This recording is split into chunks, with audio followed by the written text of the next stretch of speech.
Hi నమస్తే welcome to Myra media నేను మీ కేవీఆర్ కొంచెం గ్యాప్ వచ్చింది అంటే పర్సనల్ పనుల వల్ల అటెండ్ కాలేకపోయాం సారీ ఫర్ ది ఇన్కన్వీనియన్స్ ఇకపోతే అసలైన వార్తల్లోకి వస్తే రామోజీరావు ఈనాడు సంస్థల అధిపతి కొంతకాలం క్రితం ఆయన దివంగతులైన సంగతి తెలిసిందే అయితే ఆయన మార్గదర్శి చిట్ ఫండ్స్ కుంభకోణంకి సంబంధించి గత కొన్నేళ్లుగా అంటే 2004లో వైఎస్ రాజశేఖర రెడ్డి ఎప్పుడైతే పదవి బాధ్యతలు చేపట్టారో ఉండవల్లి అరుణ్ కుమార్ ఇంప్లీడ్ అయి మార్గదర్శి కుంభకోణాలని వెలుగుదీయడంతో ఒక్కొక్కటిగా ఆయన ఆర్థిక మూలాల మీద స్టోరీలు కథనాలు పెద్ద ఎత్తున వెలుగులోకి వచ్చినాయి.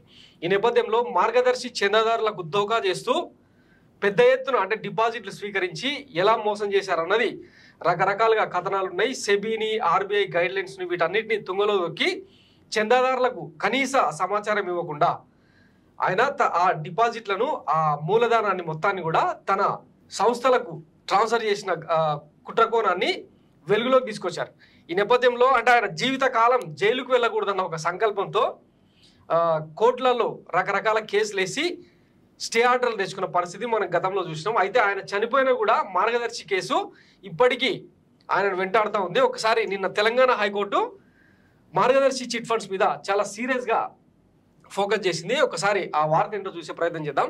చందాదారులు ఎవరు, మార్గదర్శిలో వారి వివరాలు తెలుసుకోండి, పత్రికల్లో విస్తృత ప్రచారం కల్పించండి, రిజిస్ట్రీకి తెలంగాణ హైకోర్టు ఆదేశం, వివరాలు కోరుతూ అఫిడవిట్ వేయాలని మాజీ ఎంపీ ఉండవల్లికి సూచన, ఆ మేరకు ఆర్బీఐ మార్గదర్శికి ఆదేశాలు జారీ చేస్తామన్న ధర్మాసనం, 2 వారాల్లో కౌంటర్లు దాఖలు చేయాలని ఏపీ తెలంగాణ ప్రభుత్వాలకు నిర్దేశం, విచారణ సెప్టెంబర్ 11కు వాయిదా వేసిన జస్టిస్ సుజోయ్ పాల్ ధర్మాసనం, మార్గదర్శి అక్రమాలను ఆర్బీఐ తేల్చేసిందన్న అరుణ్ కుమార్, దాని ఆధారంగా చర్యలు చేపట్టవచ్చని కోర్టుకు నివేదన.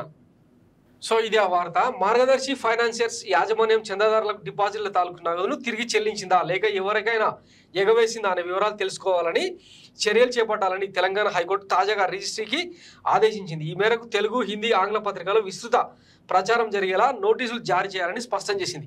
అలాగే చందాదారుల వివరాలు కోరుతూ ఓ అఫిడవిట్ దాఖలు చేయాలని మాజీ ఎంపీ ఉండవల్లి అరుణ్ కుమార్ సూచించింది. అఫిడవిట్ ఆధారంగా తాము మార్గదర్శికి ఆదేశాలు జారీ చేస్తామని పేర్కొంది.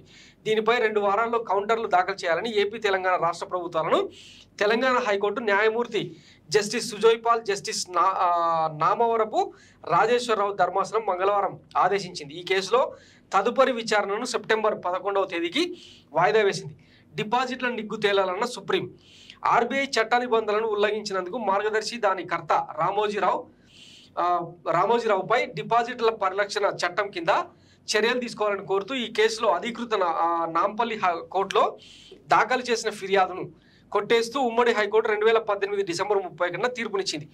అయితే అనంతరం ఈ తీర్పును సవాల్ చేస్తూ మాజీ ఎంపీ ఉండవల్లి అరుణ్ కుమార్, ఆంధ్రప్రదేశ్ ప్రభుత్వం సుప్రీంకోర్టులో అప్పీల్ దాఖలు చేశాయి. తీర్పులో కొంత భాగంపై అభ్యంతరం వ్యక్తం చేస్తూ మార్గదర్శి రామోజీరావు కూడా సుప్రీంకోర్టును ఆశ్రయించారు. ఈ పిటిషన్లన్నింటినీ విచారణ జరిపిన సుప్రీంకోర్టు ధర్మాసనం హైకోర్టు ఇచ్చిన తీర్పును 2024 ఏప్రిల్ 9న కొట్టివేసింది. హైకోర్టు తీర్పును తప్పుపడుతూ మార్గదర్శి డిపాజిట్ల సేకరణకు సంబంధించిన వాస్తవాలను నిగ్గు తేల్చాల్సిందేనని స్పష్టం చేసింది. ఉండవల్లి ఏపీ సర్కార్ సహా అందరి వాదనలు వినాలని పేర్కొంది.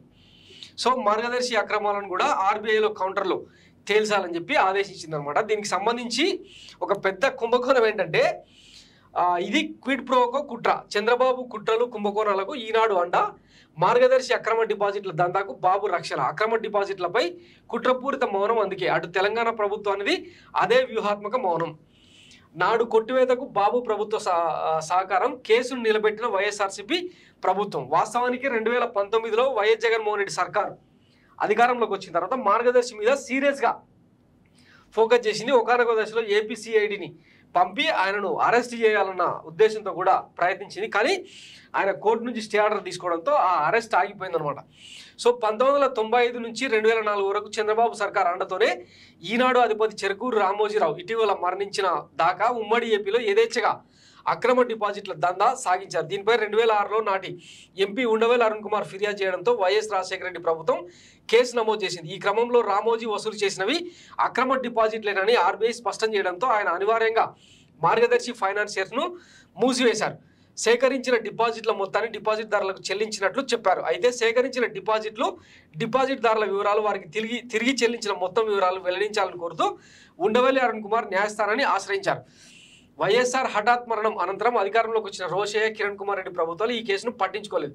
2014లో రాష్ట్ర విభజన అనంతరం ఏర్పడిన చంద్రబాబు ప్రభుత్వం రామోజీ అక్రమ డిపాజిట్ల దందాకు అండగా నిలిచింది. ఈ క్రమంలో 2018 డిసెంబర్లో మార్గదర్శి ఫైనాన్సర్స్ పై కేసు కొట్టేయడం గమనార్హం. అయితే డిపాజిటర్ల ప్రయోజనాల పరిరక్షణల కోసం ఈ తీర్పుపై సుప్రీంకోర్టులో అప్పీల్ చేయాల్సిన నాటి చంద్రబాబు ప్రభుత్వం నిమ్మకు నీరెత్తినట్టు వ్యవహరించింది. ఉమ్మడి ఏపీ హైకోర్టు తీర్పును ఉండవల్లి అరుణ్ కుమార్ సుప్రీంకోర్టులో సవాల్ చేసిన చంద్రబాబు ప్రభుత్వం మాత్రం స్పందించలేదు. అనంతరం 2019లో అధికారంలోకి వచ్చిన వైఎస్ఆర్సీపీ ప్రభుత్వం డిపాజిటర్ల ప్రయోజనాలు కాపాడుతూ బాధ్యతాయుతంగా వ్యవహరించి ఆ కేసులో ఇంప్లీడ్ అయింది.